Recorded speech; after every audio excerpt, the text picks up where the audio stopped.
Do you know how to quarter a whole chicken?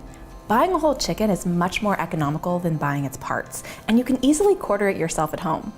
In this video, I'm going to show you the step-by-step process from where to place it on the cutting board to how to use your knife efficiently and how to make the proper cuts.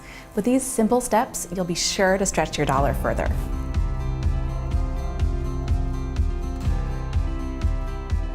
Now let's get started by making sure we have the bird facing the right way. You want it breast side up and legs facing you. Next, I'm going to take one of the legs and I'm going to pull it away from the breast to reveal this loose skin. You're going to use the tip of your knife and use long, swift motions to reveal the joints. Now once you've done that, you're going to pop it back and you're going to reveal the ball joint. You're going to cut through that.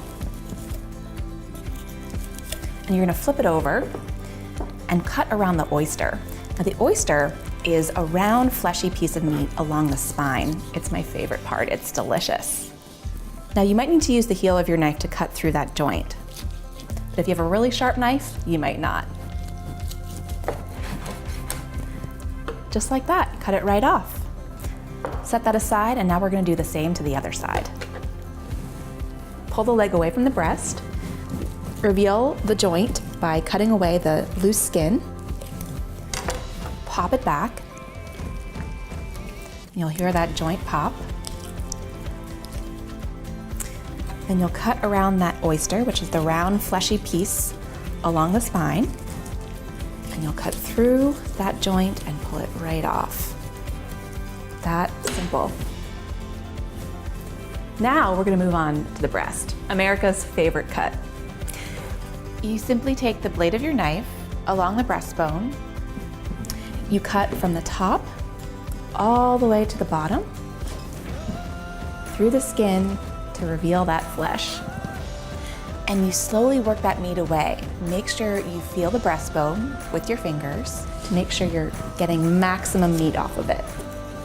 You're gonna loosen it at the tip, cut through that extra fat. You can always trim it more later. Cut it all the way off that breastbone until you get to the joint where the wing is. Then you're going to cut through that joint with the heel of your knife. Voila! Super simple. Now you've got the wing and the breast attached, and we'll deal with that later. Now we're going to do it to the other side. Feel for the breastbone. Use the knife and cut all the way top to bottom in one smooth motion, and feel where that meat peels away. Then you're gonna help it with the knife. Cut through the bottom where the tip is. Be gentle, be careful not to push too hard and cut yourself. Now, pull it back a little more, feel it. I always like to get my hands in there to feel where I'm at. All right, I have a little bit more. I'm gonna take the knife, swift motions.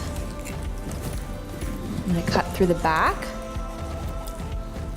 Cut it off right at the tip here. Cut through any excess fat. All right, and there's that joint again. I'm going to cut right through it, the heel of my knife. All right, and there we've got it. Now here are our quarters. You could also turn it into eighths. I'll show you how the chefs do it. And don't forget to save this carcass. It's pure gold. It makes the most incredible stock and soups.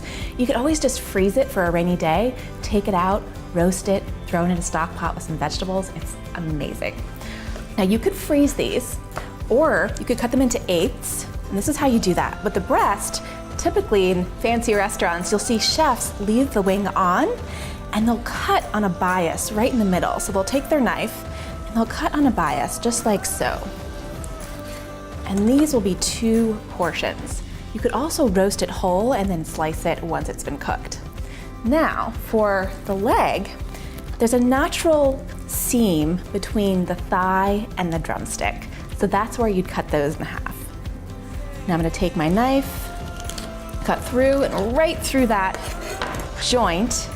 You can see right there, we've got 2 beautiful pieces. The skin is gonna crisp up so nicely. So there you have it. You can do quarters, eighths, freeze the carcass, save it for a rainy day, or just cook it all at once. I'd love to know, do you have any tips of your own? Do you do any home butchering? Leave it in the comments below, and be sure to subscribe to my YouTube channel for more modern pioneering tips.